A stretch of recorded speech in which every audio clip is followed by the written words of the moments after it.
Hello students, आज हम करेंगे क्लास 10th का चैप्टर 5 अर्थमेटिक प्रोग्रेशन।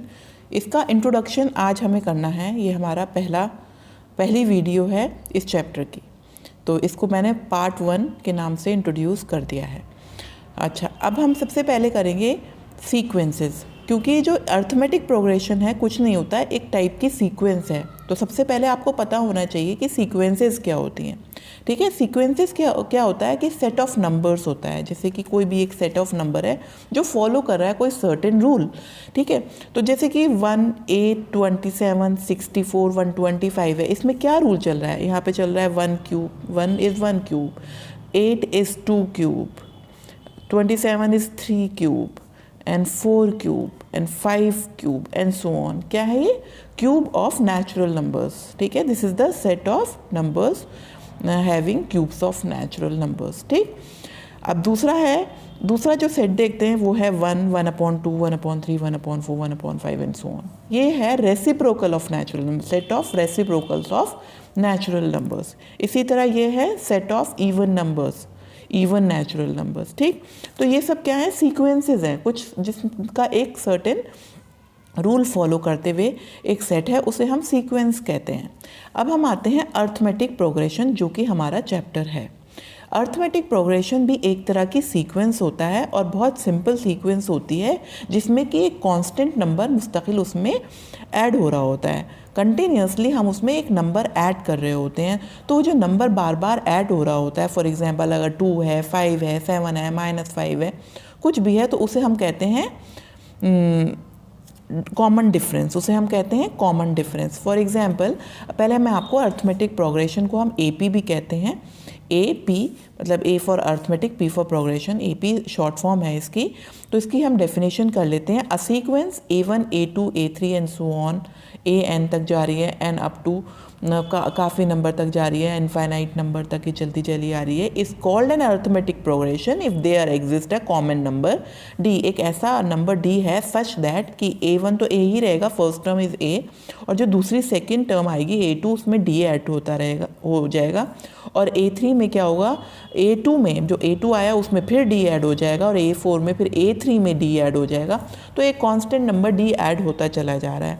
इसी तरह हमारी अगर हम nth टर्म की बात करें कि कोई nth टर्म है, जैसे अगर सेकेंड टर्म थी तो यहाँ पर A1 था, थर्ड टर्म थी तो A2 था, फोर्थ टर्म थी तो A3 था। अगर यहाँ पर nth टर्म है तो An-1 होगा, n में से एक कम वाली टर्म प्लस D।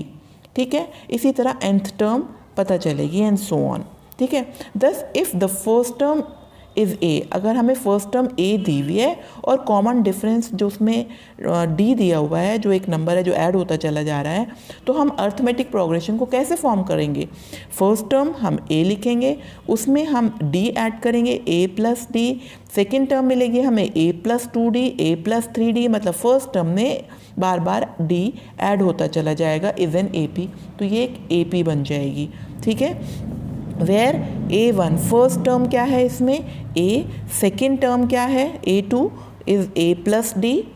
ठीक, और A3 क्या है? Third term, A3 is third term is A plus 2D and fourth term is A4 is A plus 3D and so on. अगर मैं nth टर्म की बात करूं तो क्या आएगा? A प्लस, जब 4 था तो ये 3 था, जब ये 2 था तो यहाँ पर 1 है, ये 3 था तो यहाँ 2 था, तो अगर यहाँ पर n है तो ये हो जाएगा n-1 टाइम्स D। ठीक है, तो nth टर्म हमारी ये होती है। अच्छा, फाइनाइट AP और इनफाइनाइट AP दो तरह की अर्थमेटिक प्रोग्रेशन है। इनके नाम से ही क्लियर है कि फाइनाइट AP जिसमें finite number of terms that can be counted, और infinite AP the number of terms in which the number of terms can not be counted, तो वो इनफाइनाइट AP कहलाई जाती है। जैसे set of natural number 1, 2, 3, 4 and so on, वो क्या है? इनफाइनाइट AP है। उसमें डिफरेंस क्या है? कॉमन डिफरेंस 1 है। अगर अब हम एक एग्जांपल कर लेते हैं, उससे आपको थोड़ा सा और ये चीज़ क्लियर हो जाएगी। राइट एन AP मतलब अर्थमेटिक प्रोग्रेशन लिखिए, मतलब एक सीक्वेंस लिखिए हुज फर्स्ट टर्म इज 10, जिसकी टर्म फर्स्ट टर्म ए है, मतलब a is equals to 10 and common difference is 3। Common difference क्या से किसे डिनोट करते हैं हम? d से। Common difference is 3। तो सीक्वेंस क्या बनेगी हमारा? AP क्या बनेगी? AP इज इक्वल्स टू, हमें मालूम है a plus D, a plus 2d plus a plus 3d and so on. ये हमारी AP बनेगी। तो AP कैसे हुई? A इज़ 10, कंपेयर कर देते हैं तो, और ये क्या होगी? सेकेंड टर्म होगी 10 प्लस 3d, ठीक है। मतलब और फिर अब आ गया आपका 10 plus 2d, 2 into D, 2 into 3 is 6, then 10 plus 3 into 3 is 9 and so on. देखिए क्या टर्म बनी हमारी?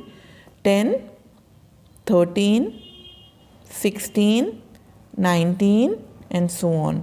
डी 3 ऐड होता चला जा रहा है। तो हमारा ये कौन सी टर्म बनी, क्या कौन सी प्रोग्रेशन बनी? Arithmetic progression. Sequence is arithmetic progression.